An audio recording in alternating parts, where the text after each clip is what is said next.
રાજ્ય સરકારનો નવો નિયમ બિન ખેડૂત ખાતેદાર પણ જમીન ખરીદી શકે છે। નમસ્કાર મિત્રો, મારી ચેનલ રાહુલ ટેક ઓફિશિયલમાં તમારું સ્વાગત છે। આજના વિડીયોમાં તમને જણાવીશ કે રાજ્ય સરકારના નવા નિયમ મુજબ બિન ખેડૂત પણ જમીન ખરીદી શકે છે। પહેલાં ફક્ત જે ખેડૂત ખાતેદાર હોય તે જ જમીન ખરીદી શકતા હતા, પણ અત્યારે જે નવો નિયમ આવી રહ્યો છે એ મુજબ ખેડૂત ખાતેદાર હશે પણ ખેતી માટેની જમીન ખરીદી શકશે। વધારે માહિતી માટે વિડીયોને છેલ્લે સુધી જુઓ। વિડીયો ગમે તો વિડીયોને એક લાઇક કરી દેજો અને ચેનલ પર નવા હોય તો ચેનલને પણ સબસ્ક્રાઇબ કરી દેજો। ગુજરાતમાં ઔદ્યોગિક વિકાસની સાથે કૃષિ ક્ષેત્રનો વિકાસ થાય તે હેતુથી સરકાર લાંબા સમયથી વિચારી રહી છે કે બિનખેતી વ્યક્તિ પણ ખેતી માટે જમીન ખરીદી શકે, પરંતુ હવે મહેસૂલ વિભાગ દ્વારા રચાયેલી સમિતિના અહેવાલનો અભ્યાસ કર્યા બાદ સરકારે આગળ વધવાનો નિર્ણય કર્યો છે। દેશમાં એવા ઘણા રાજ્યો છે જ્યાં બિન ખેડૂતો ખેતીની જમીન ખરીદી શકે છે, તેથી નકલી ખેડૂતોનો કોઈ કેસ નથી। બીજી તરફ ગુજરાતમાં નકલી ખેડૂતોના અનેક કિસ્સા પ્રકાશમાં આવી રહ્યા છે।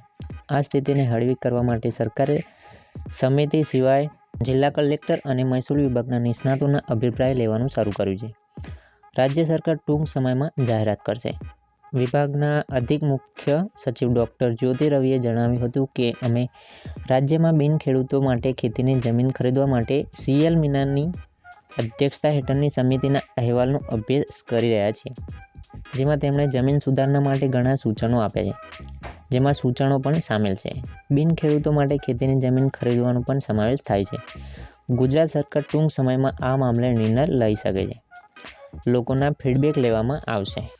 છેલ્લા કેટલાક સમયથી રાજ્યમાં નવા સુધારેલા જંત્રી દરોની જાહેરાત કરવામાં આવી હતી, ત્યારે તેમણે નવા સુધારેલા જંત્રી દરોના અમલ અંગે જણાવ્યું હતું કે આ મુદ્દો સરકાર સ્તરે આખરી વિચારણા હેઠળ છે।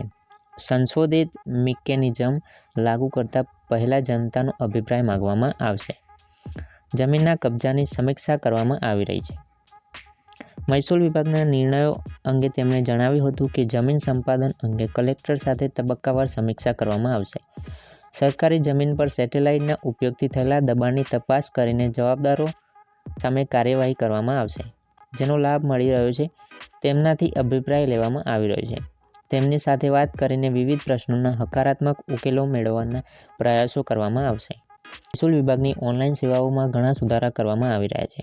હાલમાં બિન ખેતી અરજી, જીવન અધિકાર અરજી, ઉત્તરાધિકારી અરજી, ખેડૂત પ્રમાણપત્ર અરજી સહિત 36 સેવાઓના લાભ લેવા અંગે લોકો પાસેથી પ્રતિસાદ લેવામાં આવી રહ્યો છે। આ વિડીયોમાં આટલું જ। મળીએ નવા વિડીયોમાં। રાજ્ય સરકારના આ નવા નિયમ મુજબ તમારે શું કહેવું છે કોમેન્ટમાં જરૂર જણાવજો। વિડીયો ગમે હોય તો વિડીયોને એક લાઇક કરી દેજો અને ચેનલ પર નવા હોય તો ચેનલને સબસ્ક્રાઇબ પણ કરી દેજો। બાજુમાં આપેલા બેલને પણ દબાવી દેજો, જેથી નવા વિડીયો અપલોડ કરતો તેની માહિતી તમને સૌથી પહેલાં મળી રહે।